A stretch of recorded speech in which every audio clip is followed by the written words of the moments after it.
Hey, welcome to episode 16 of The Jen Murphy Show. I just hit record and it said recording in progress. Just never said before, so I hope this is working. Suddenly Zoom is talking to me, which it never has before. So I'm a little nervous, but we'll see. We'll see what happens. See if this works as usual. I guess it should. Anyway, odd way to begin. Welcome back. Week 16. Thank you so much for everybody that reached out to me from last week when I said I had to have an MRI. I survived. I actually got a few emails from people, which was really, really sweet. Yeah,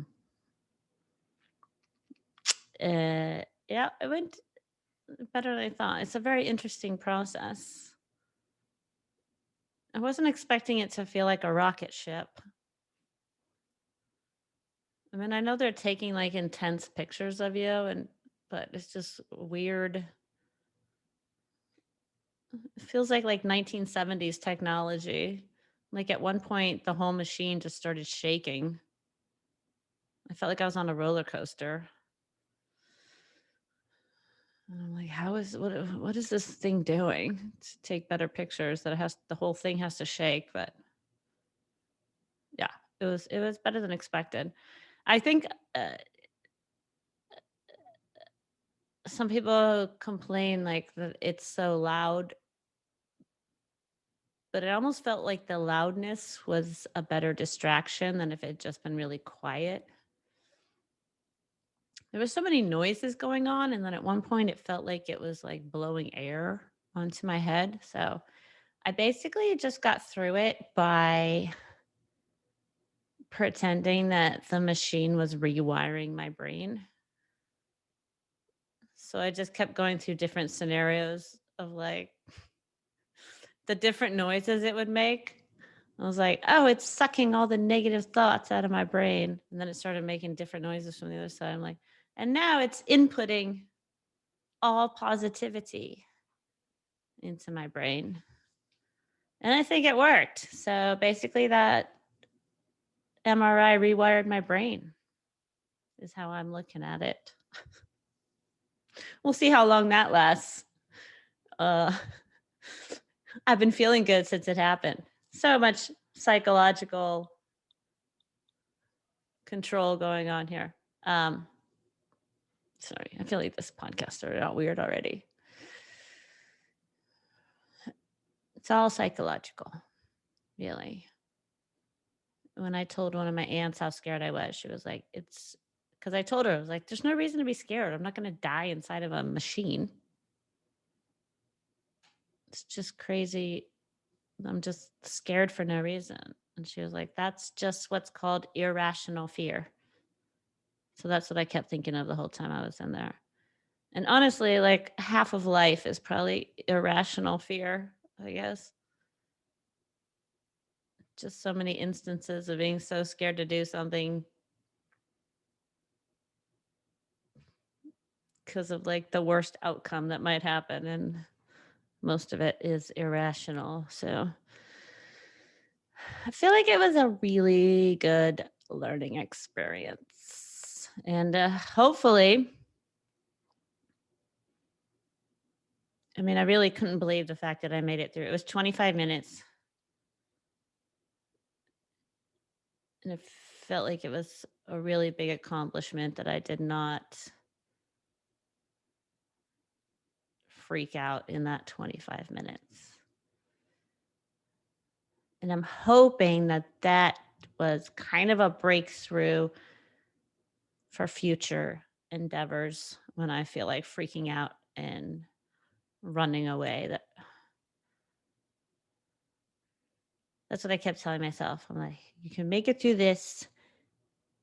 It'll affect making it through future instances where your brain freaks out and wants to run away. So anyway, that's my MRI story. I think it's sometimes it just there's something an instance in life that you feel like is just a solo instance, but really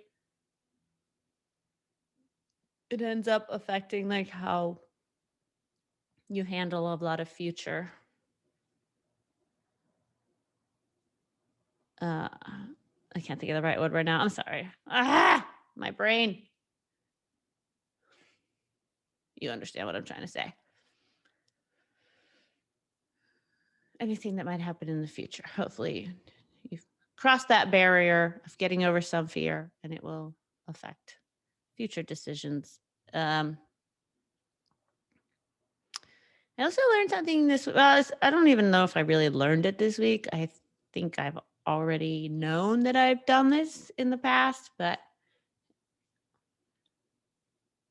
it's just become more apparent and I'm so much more aware of it that hopefully I won't do it again. But I have this thing sometimes with guys where I heard somebody talk about love addiction today and I was like, "Oh yeah, I think that's definitely me." Um that's not what I was about to talk about, but I definitely have an issue of just the and I've already said this, just seeking validation from guys. But it's also they were talking about love addiction. They were talking about it's kind of similar to just being like addicted to drugs or alcohol or something where you get that high and you need it. You need it to keep coming. And then when you don't have it is when I crash. And I've talked before about like desperately needing like text messages or just like I'm always looking for some attention from somebody, from men. Um, but that wasn't what I was going to talk about. I was going to talk about texting, where I didn't realize it till recently how many times I've texted a guy and been like, "How are you?" But really, I'm not asking how the person is doing. I mean, I am, but really, I just need the attention back. I just need the response. And then if they don't respond in the way that I like, I get pissed off. And it's like, well, I wasn't really even asked. Then that means I'm not really even asking how they're doing. It's like a fake kindness just because I need attention. I'm like, oh, this is the most selfish texting. This is so selfish. I'm asking how you're doing because I'm not doing good. It's not even about, I mean, I think in the moment, I'm genuinely asking how they're doing, but really, when it comes down to it, it's selfish texting. So that's my new goal. No more selfish texting. Because if I really care about how somebody's doing, I'm not going to get pissed if they don't answer giving me a lot of attention. It's so selfish. Ah! I'm learning so many things so late in life. Anyway, better late than never, I guess. I did a show last night, which was awesome. A live show in Hollywood. It was so good. Big crowd. Felt like normal. Didn't see a lot of masks, which is fine. Feels like it's pretty safe right now.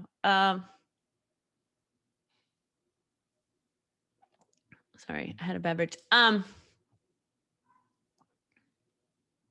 don't know where I'm going right now. Oh no. I apologize to the listeners. I didn't really have a lot to talk about, and then I was like, I gotta do the podcast, and now I feel like I'm stumbling because I don't have a lot to talk about except the fact that I'm selfish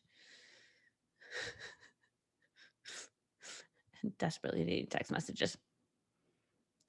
Um, I've also realized recently that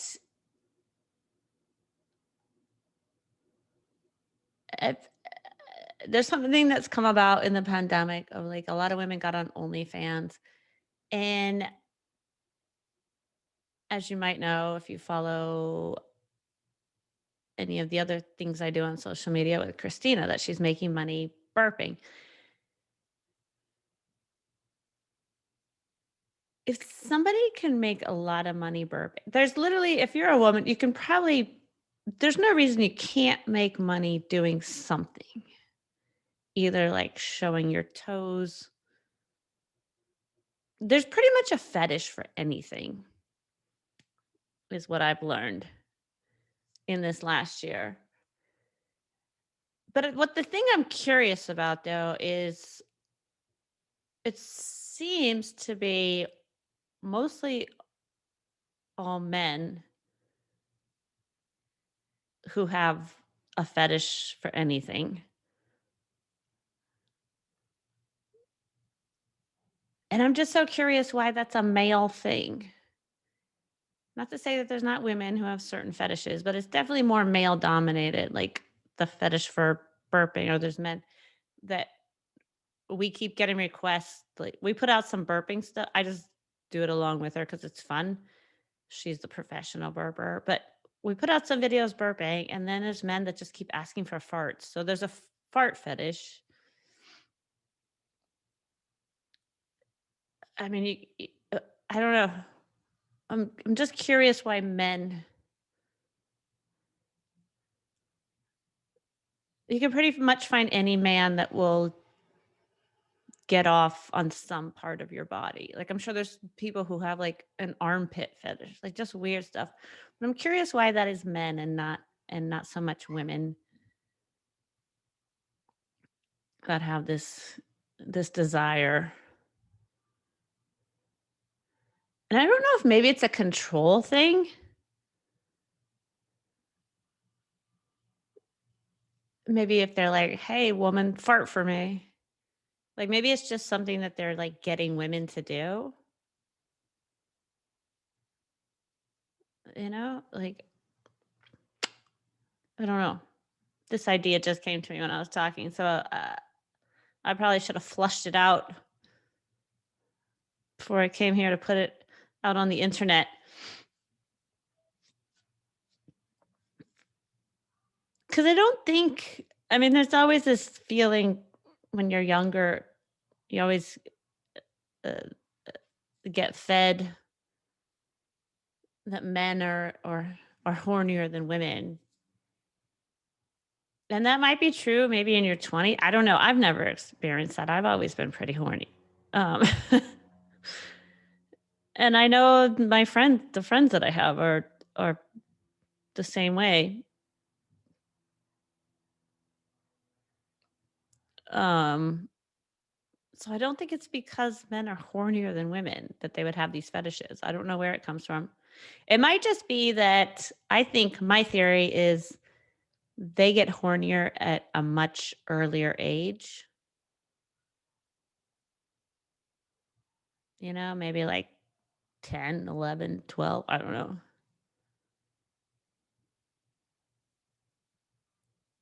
And I think because they get hard ons, I think it's almost like the first time they got a hard on, they associate that with sex. This is just a theory I'm making up, and it's so dumb. But I'm thinking if like some kid was in fifth grade and maybe his teacher wore sleeveless dresses and he saw her armpit and got a boner, that sticks with him for the rest of his life. So he has like an armpit fetish. That's just my theory. I'm an idiot. I don't know anything. But there's definitely a difference of men's boners and women's. Because I think a girl doesn't really get that horny until she's actually with a guy and he, sticks a finger in her or does something. This is going to be the weirdest episode I ever put out. I apologize.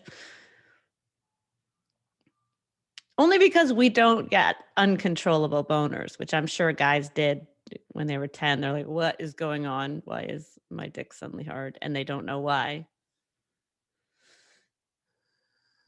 So I guess that's one reason that I'm lucky to be a girl. This is odd. I apologize again. I just apologized 40 seconds ago, and I'm already apologizing again. I could have a scripted podcast where I write everything out before I hit play, before I hit record. But that's not what I do. I mean, I make some notes, have some ideas of what I want to talk about, and then I usually read them and I'm like, yeah, this is dumb. And then I just try and a blabber. I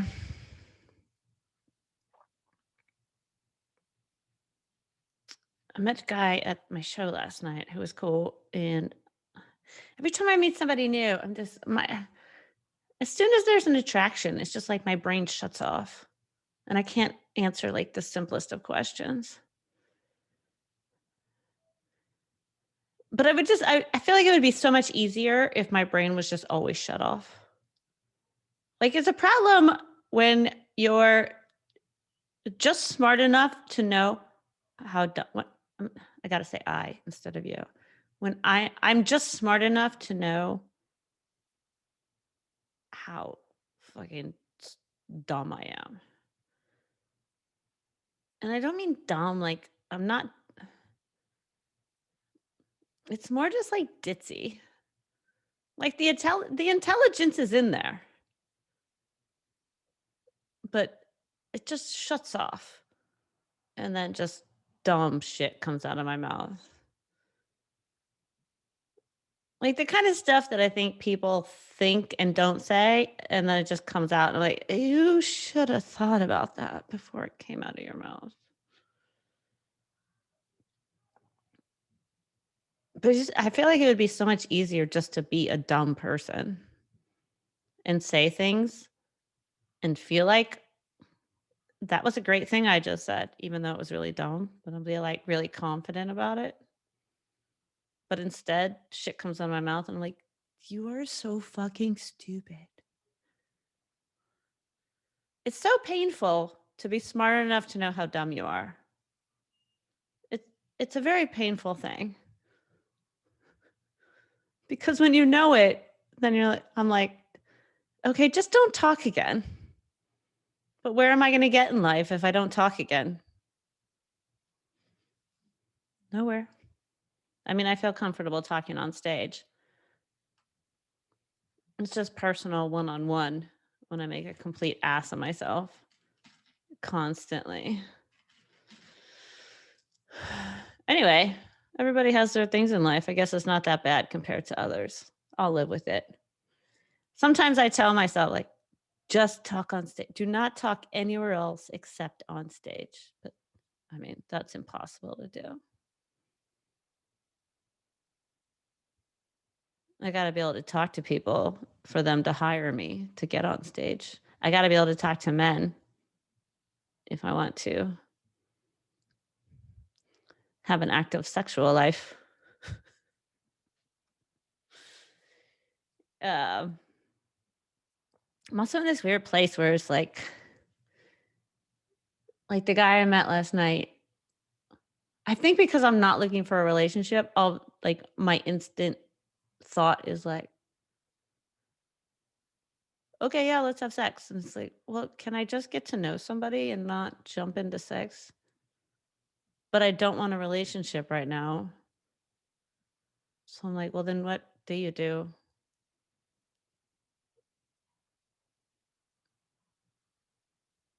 I'm not looking for just sex and then never speaking to somebody again. So I'm like I'm in in between, which is why I think it never works out that well for me with men because I think they get annoyed or confused when a girl is like, yeah, hey, you're cool, let's have sex. And then afterwards is like, why don't you text me? It's totally me. Anytime a guy stopped texting me, I'm like, yeah, you should. I understand. I'm confused by me too. So anyway, I hope this isn't a downer. I'm just blabbing. sad that the basketball season's gonna end. I was never a basketball fan, and all of a sudden this season, I don't know if it was because of quarantine or I just never paid attention, or I'm getting old, I'm single, but I'm like, this shit is like porn. And it's on 7 nights a week. I was like, how did I make it this far in life and never be a basketball fan? There are hot men on television 7 nights a week. Like I said, I'm fucking late to the game on everything. I didn't know. I just wonder if anybody else just constantly feels regret. And like, well, why didn't I feel like my whole life is like, why didn't I know this sooner? How did it take me this long? It's all right. It's fun. I guess if I learned everything sooner, what would I be doing now? Just laying in bed being like, I know everything. What am I gonna do now?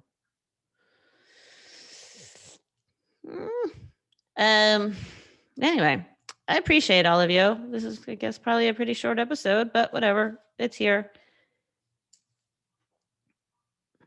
Okay, well, I'm gonna bring up one more thing. I hope this doesn't come across like wrong. I don't think it will. I think I'm just paranoid because of the world we live in. Most of the guys that I've been meeting recently are of the African American descent, black guys. I'm just gonna say black. Way more aggressive. I'm not even gonna say aggressive. I take that back. Scratch that word. Take out the word aggressive. I did not just say it.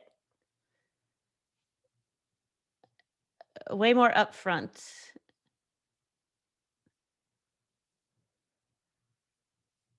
than other guys, than white guys. I can't tell you how many times I've met like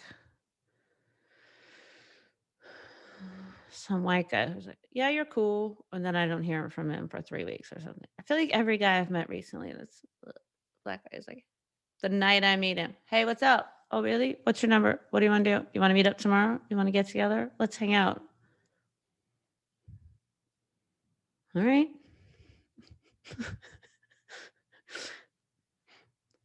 Thanks for taking the initiative so I don't have to.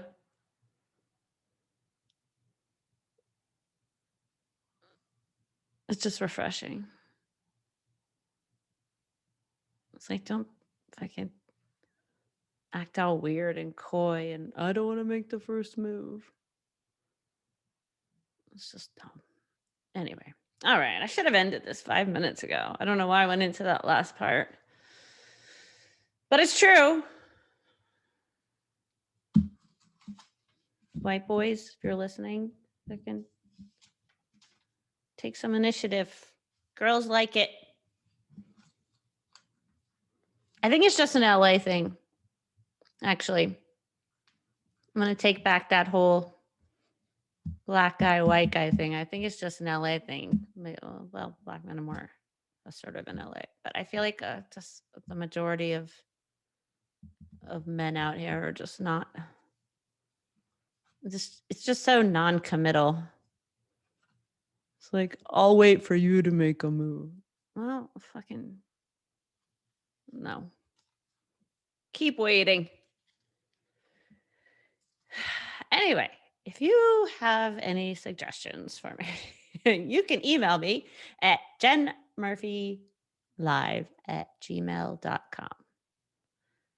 This is not to say that my other episodes aren't scattered and weird, but this one might be even more. But anyway, things are good. Much better than last week.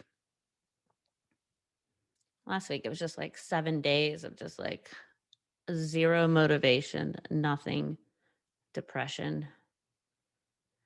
And then this week, I feel very hopeful again. So I guess that's just life. It just goes through waves. I don't know what it is. Didn't do anything different. I mean, performing last night helped, but shows are picking up, so I'm performing again. So I don't know. Let's hope for the best. Trying to live by the mantra of only love. All right. Thanks for listening. I love you all.